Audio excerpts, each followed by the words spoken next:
किसान आंदोलन से भी किसान राजनीति निकलनी चाहिए थी। हमारी बदकिस्मती है कि कुछ दलाल लोग हम उनको कह सकते हैं या मंदबुद्धि लोग कह सकते हैं, हमारे लीडर जिन्होंने इस चीज़ का विरोध किया। लाठी पड़ती है तो एकजुट हो जाते हैं, नहीं तो अलग अलग उलट देते। देखिए पीट के तो एकजुट हो जाते हैं हम।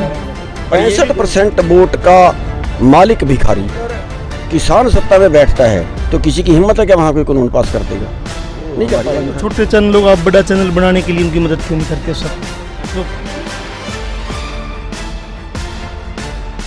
आप हिसार में आए हो, पूरे हरियाणा में अलग अलग जगह पे किसान आंदोलन है, उन किसान आंदोलन में एकजुटता कैसे हो? लाठी पड़ती है तो एकजुट हो जाते हैं, नहीं तो अलग अलग उलट रहे।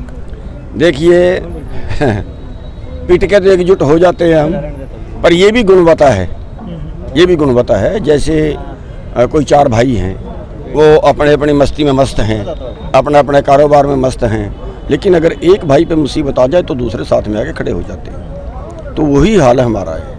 तो लेकिन मांग तो सभी की एक तरह की ही है।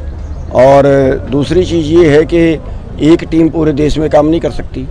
अब कोई यहाँ काम कर रहा है, कोई वहाँ काम कर रहा है, कोई फसल के बेस पे संगठन बन गया है, जैसे गन्ना उत्पादक एसोसिएशन बन गई है, ऐसे ही कोई फसल के बेस पे बन गया है, कोई इलाके के बेस पे बन गया है। तो लेकिन मकसद जो सबका है वो एक ही है। सर बाढ़ आई हुई है और बाढ़ के कारण जो जिस प्रकार से पूरे ही ट्यूबवेल खराब हुए हैं, फसलें खराब हुई, आप मुआवजे की मांग करी, सरकार ने बोला कि 15,000 रुपये मुआवजे देंगे। एक तो मुआवजा कितना होना चाहिए, दूसरा मजदूर को भी क्यों नहीं मुआवजा मिले, क्योंकि वो उस फसल पे काम करता मजदूरी मिलती, तो उसकी मांग आप क्यों नहीं कर पाए? देखिए हमने तो पहली बात तो ये है कि हमने तो जो मांग की है वो 40,000 रुपये की है। और दूसरी चीज़ ये है कि जो उन्होंने 15,000 कहा है वो भी उन्होंने उसके लिए कहा है जिसको जो उसमें दोबारा फसल ना लगाए। अगर उसमें दोबारा किसी ने फसल लगा दी, जैसे अभी जीरी मर गई, अब हम इस साइड से पौधल जाके तो लगा रहे हैं, उसका मुआवजा नहीं मिलेगा।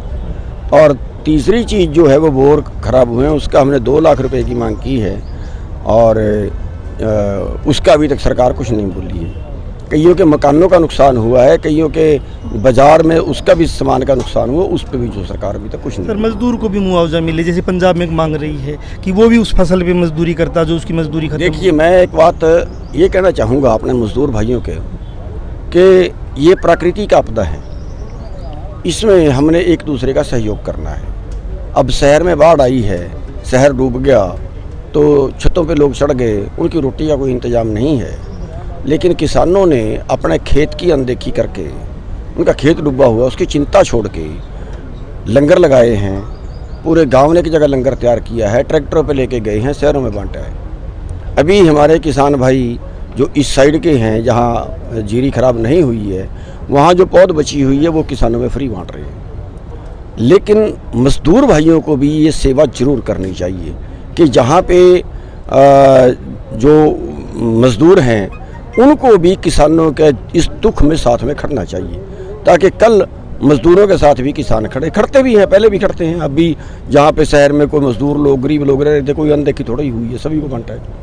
तो जहाँ तक मुआवजे का सवाल है वो सबको मिलना चाहिए, उनको ही मिलना चाहिए, मजदूरों को भी मिलना चाहिए, किसी और का अगर कोई नुकसान हो उसको मिलना चाहिए। सर आखिरी सवाल है, खेती के ऊपर जिस प्रकार से हमले है वो पॉलिसीज का सवाल है, और पॉलिसीज बन रही है कारपोरेट से, वर्ल्ड बैंक से, तो उसको रोकने के लिए एक तो है कि आप आंदोलन कर रहे हो, दूसरा है संसद और विधानसभा जहाँ कानून बनते हैं, उसके लिए क्या भविष्य में जैसे पंजाब में चुनाव लड़ा, किसान फिर एकजुट होकर कोई चुनाव की तरफ बढ़ेंगे या कोई दूसरा रास्ता होगा संसद पे जाने का? हमारी बदकिस्मती ये है कि हर आंदोलन से राजनीति निकली है।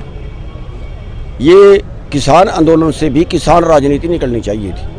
हमारी बदकिस्मती है कि कुछ दलाल लोग हम उनको कह सकते हैं या मंदबुद्धि लोग कह सकते हैं, हमारे लीडर जिन्होंने इस चीज़ का विरोध किया, और उस विरोध का रिजल्ट ये रहा कि अभी वही कानून बैकडोर से आएंगे।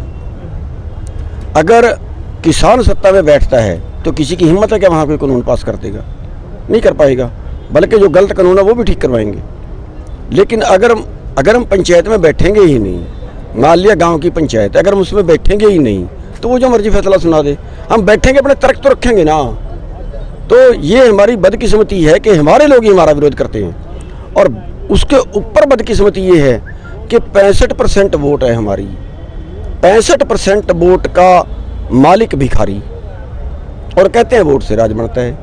और 0.1% लोग हैं जो पूरे देश की सत्ता, पूरे देश की संपत्ति और पूरे देश का राष्ट्रीय मीडिया जिस पे वो कब्जा कर चुके हैं। तो अब जो हमारी आवाज़ है वो भी उठाने वाला कोई नहीं है। आप जैसे छोटे मीडिया वाले, यूट्यूब वाले, ये बेचारे उठाते हैं, इनकी आवाज़ थोड़े दायरे में जाती है। जो राष्ट्रीय चैनल हैं, आज तक है, कोई दूसरे हैं जिसको दुनिया सुनती है, वो हमारी आवाज़ उठाते हैं। छोटे चैनल लोग आप बड़ा चैनल बनाने के लिए उनकी मदद क्यों नहीं करते सर?